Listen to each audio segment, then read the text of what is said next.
Bonjour à tous, c'est Charlie Sierra.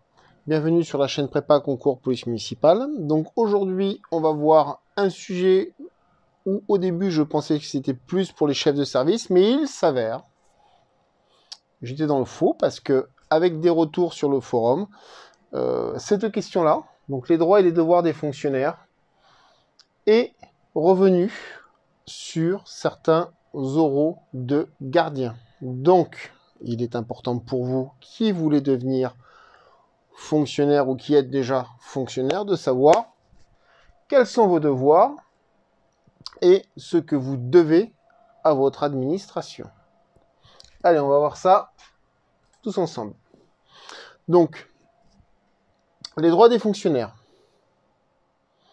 Donc, on a un principe de non-discrimination. Donc ça, c'est un droit. C'est-à-dire, je suis blanc, aux yeux bleus, avec de la calvitie et catholique. Il est hors de question que ma calvitie, mes yeux bleus, ma peau blanche deviennent un principe de discrimination au niveau de mon administration. Idem si je suis catholique, du moment que je ne fais pas mon culte catholique dans mon travail, en aucun cas ça doit être un principe de discrimination vis-à-vis de mes supérieurs et vis-à-vis de mon administration. Donc voilà le principe de non-discrimination. Ça marche si j'ai la peau noire, si j'ai la peau jaune, si j'ai la peau basanée. Ça marche si je suis musulman, si je suis bouddhiste, si je suis juif. Ça marche dans tout ce système-là. Ça marche si j'ai les oreilles décollées, si je suis cul-de-jatte, s'il me manque un bras. Voici la non-discrimination. Donc ça, si ce principe-là est entamé, on peut attaquer son administration. Bien sûr que si je suis manchot, je ne peux pas être pompier. Vous comprenez bien. Si je suis manchot, je peux travailler dans un service administratif sans problème. Je peux travailler, voire même sur un service de petite enfance. Et encore, souvent, il faut les deux mains.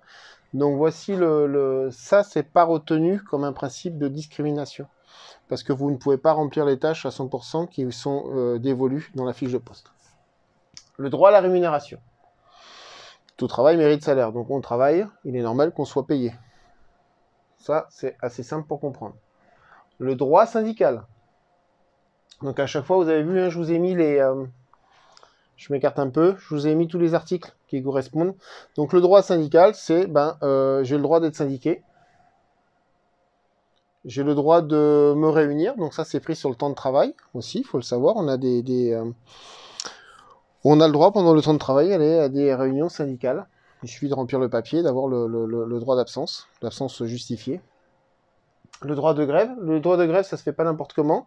Il faut que le syndicat fasse un préavis de grève, de façon à ce que l'administration soit prévenue que vous fassiez grève. La protection juridique. La protection juridique, je vous ai déjà parlé plusieurs fois sur plusieurs vidéos. Je suis outragé, on me blesse au travail, l'auteur est appréhendé. Mon administration va me fournir un avocat pour défendre mes droits.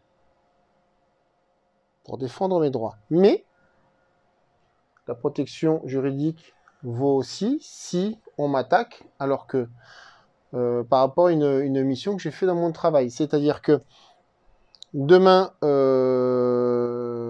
je vous interpelle, par exemple, moi en tant que policier, on va rester au niveau police, je vous file une clé de bras, je vous casse le poignet, je vous interpelle, je dis voilà, voilà mon rapport, voilà, en faisant mon rapport, mon interpellation, et on a entendu un bruit, il s'avère que le poignet il a gonflé, je suis pas médecin, mais apparemment l'acte, le fait que j'ai fait une clé de bras, il semblerait que j'ai fait mal à la personne.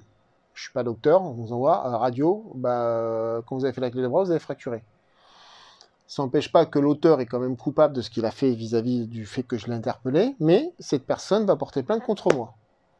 À ce moment-là, mon administration, ma mairie, va me fournir un avocat pour me défendre. Ça va dans les deux sens. C'est 1, quand je suis victime pendant que je travaille, et 2, quand je suis auteur, quand je travaille aussi.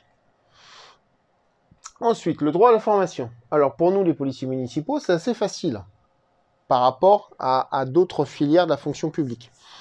Nous avons une formation initiale d'application qui dure au plus petit 3 mois pour les anciens gendarmes et policiers nationaux, 6 mois pour les autres, et ensuite, nous avons une formation continue obligatoire tous les 5 ans pour les agents, tous les 3 ans pour les cadres, chefs de service et directeurs. Donc nous, le droit à la formation, on est obligé de le faire. Donc c'est même plus un droit, c'est une obligation chez nous. Mais bon, c'est le droit à la formation. Là, c'est pour tous les fonctionnaires. Et ensuite, on a le droit au conseil déontologique. Qu'est-ce que le conseil déontologique? Alors nous, policiers municipaux, nous avons notre code de déontologie. Les fonctionnaires en général, il y a un code de déontologie pour la fonction publique en général. Nous avons notre propre code de déontologie qui est un peu plus scindé, mais il n'empêche qu'on peut aller demander à un supérieur ou à un référent dans un poste ou dans une mairie des conseils au niveau de la déontologie, ce qu'on peut faire et ne pas faire. D'accord? Maintenant, pour la suite. Alors, on va parler, maintenant on a vu les droits, on va parler des devoirs. Et les devoirs, on en doit certains. Et si on ne respecte pas nos devoirs, on va sur une sanction disciplinaire. Je vous ferai une autre vidéo sur les sanctions disciplinaires, qu'on ne respecte pas nos devoirs. Quand une administration ne respecte pas nos droits, c'est médiation syndicale, en général, et si ça ne va pas, c'est tribunal administratif. Je vous renvoie sur une autre vidéo des tribunaux, enfin tous les tribunaux qu'on avait vus.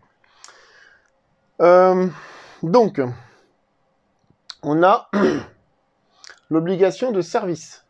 Un fonctionnaire doit être à son travail à l'heure, tous les jours, par rapport à son planning, et faire son travail consciencieusement. Il doit travailler. On n'a pas droit au cumul d'activités. C'est-à-dire que je ne peux pas travailler le jour et travailler la nuit ailleurs. Le non-cumul d'activités. Alors vous allez me dire, oui, mais moi j'ai un collègue, il est à la mairie, puis en même temps, il est éducateur sportif. Sauf que, il y a certaines exceptions. On peut faire une activité lucrative à côté, du moment que cette activité n'est pas à temps plein, parce que le plus gros de notre travail, c'est d'être fonctionnaire et d'être dans le service public. Donc, tout ce qui est activité sportive, culturelle et de formation. Et après, il y en a d'autres qui peuvent passer aussi. Mais en général, ces trois-là, ça passe parce que ce ne sont pas des temps pleins. Et il n'y a pas de conflit entre notre travail de fonctionnaire et ce type d'activité. J'en suis l'exemple. Je vais souvent me mettre en référence en tant qu'exemple là. Actuellement, je fais de la formation en ligne. Je me lance dans la formation pour la préparation concours. Ce ne sera jamais un temps plein. Et il n'y a pas de conflit d'intérêt. Il n'y a pas de conflit entre le travail que je fais dans ma commune de chef de service et le fait de faire de la formation pour des policiers municipaux. Il pourrait y avoir conflit si demain je décide d'ouvrir un bistrot, par exemple. J'aurais pas le droit. J'aurais pas le droit de dire demain, tiens, je me mets dans le dans le casino de jeu familial. C'est pas le cas. Je suis pas une famille où il y a un casino. Ouais, pardon. Ce genre de choses, ce ne sera pas compatible. Donc ensuite, on a l'obligation d'obéissance hiérarchique. Alors, ce n'est pas l'armée, mais si on me dit demain, demain, il faut faire ça, telle mission, et que ce ne soit pas incompatible avec mon statut de policier municipal, je ne pourrai pas dire non. C'est-à-dire que si demain on me dit il faut prendre le tournevis, démonter le boîtier électrique, etc., c'est pas dans mes compétences. Par contre, si demain on me dit à 8h30, vous serez à la sortie des écoles à assurer le passage piéton, Oui, chef, j'y serai. Ce n'est pas incompatible, un, dans mon cadre de policier municipal, et deux, c'est pas incompatible dans mon cadre de chef de service. Je reçois un ordre de mon patron, je l'exécute, de mon patron, de mon maire, donc j'ai l'obligation d'obéissance. Je ne peux pas refuser un ordre. Donc,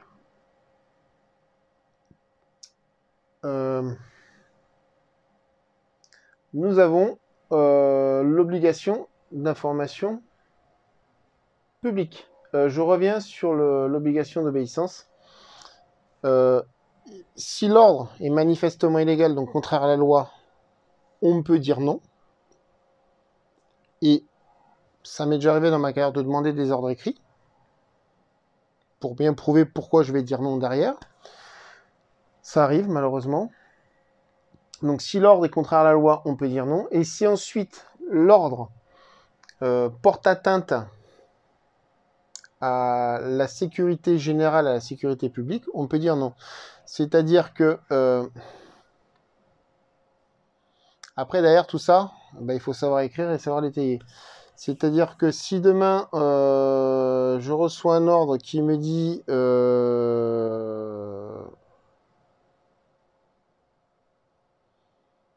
on va trouver un ordre débile, hein. On va trouver un ordre très gros débile. Il y a un requin sur le bord de la plage, on me dit de tirer dessus. Non, parce que utiliser une arme à feu là-dessus, ça peut apporter d'autres problèmes derrière. Oui, donc ça peut être un ordre manifestement qui peut amener des problèmes sur l'intérêt public. Donc ensuite, maintenant, l'information au public. L'obligation d'information, c'est il y a quelqu'un qui arrive au bureau. Bonjour, j'aurais besoin de l'arrêté là qui dit qu'on n'a pas le droit de stationner le camping-car sur tel parking parce que je le trouve pas et il faut m'informer pour pas que je sois moi verbalisé. Normal, monsieur, écoutez, soit je le redirige sur le site de la mairie en disant écoutez, vous cliquez là, ou alors si je l'ai, je lui donne la photocopie. Ensuite, il faut savoir que nous avons le droit, nous, citoyens, le droit à notre propre information. Si j'ai quelqu'un qui arrive au service et qui dit voilà, je voudrais la copie de la main courante des agents qui sont venus hier chez moi, je dois, après je lui demande un petit écrit quand même, parce que je refournis un acte administratif, mais je dois lui fournir la main courante dans laquelle mes agents sont allés chez lui. C'est une obligation, je ne peux pas faire n'importe quoi.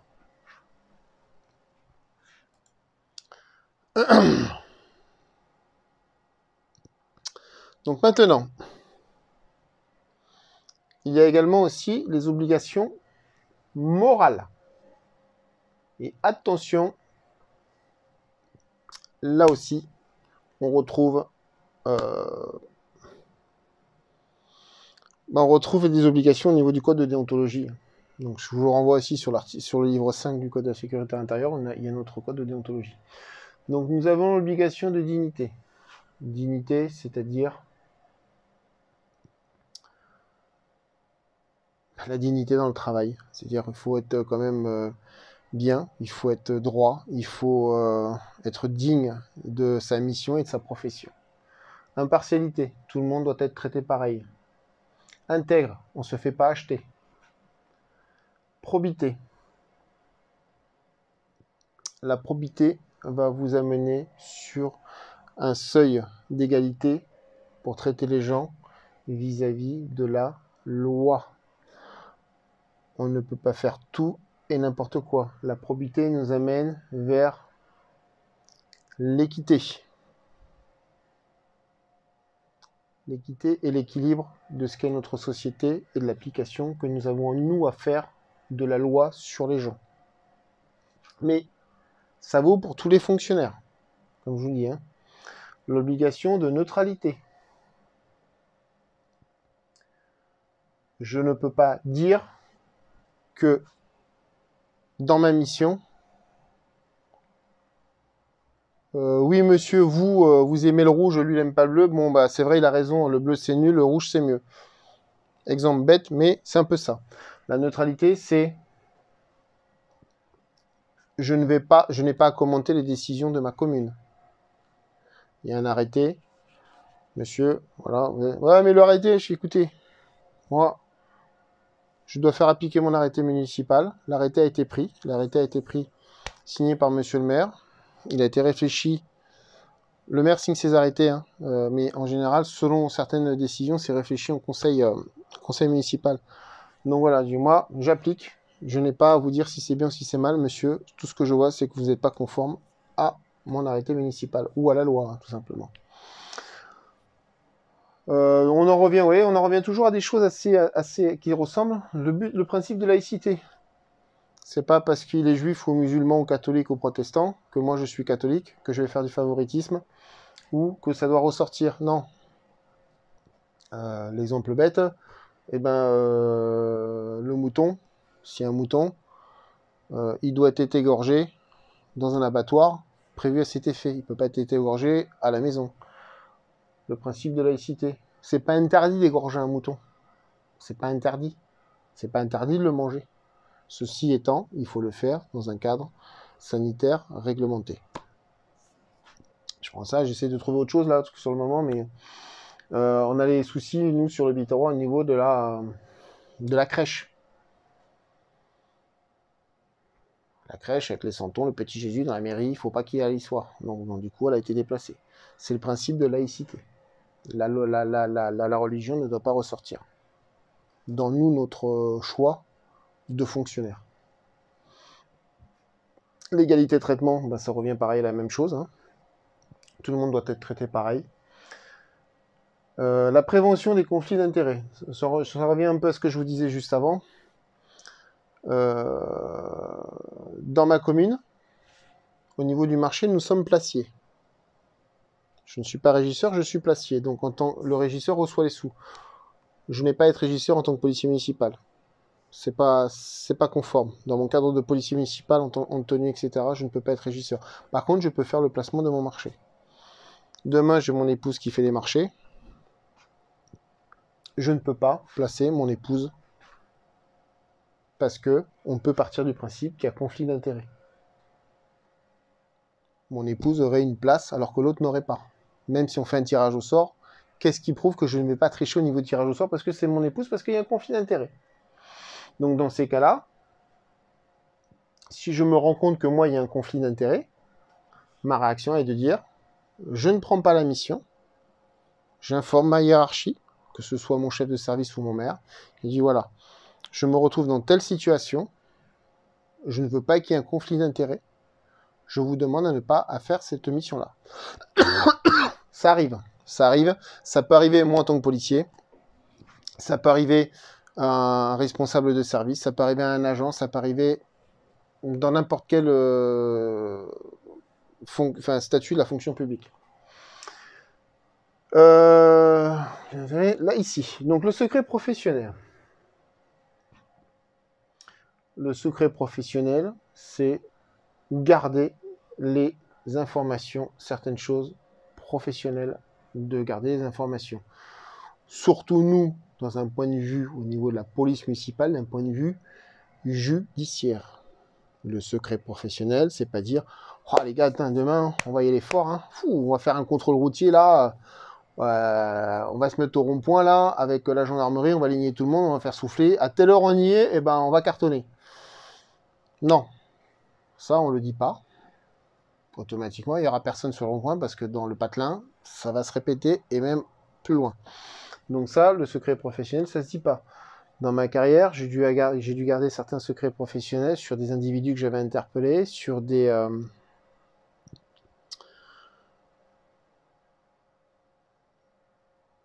sur des noms qui étaient connus au niveau d'une commune, et j'ai pas dû divulguer parce que c'était secret professionnel. On nous a dit, vous en parlez pas, vous en parlez à votre chef, et c'est tout. Même au niveau du service, on avait eu consigne de ne pas en parler.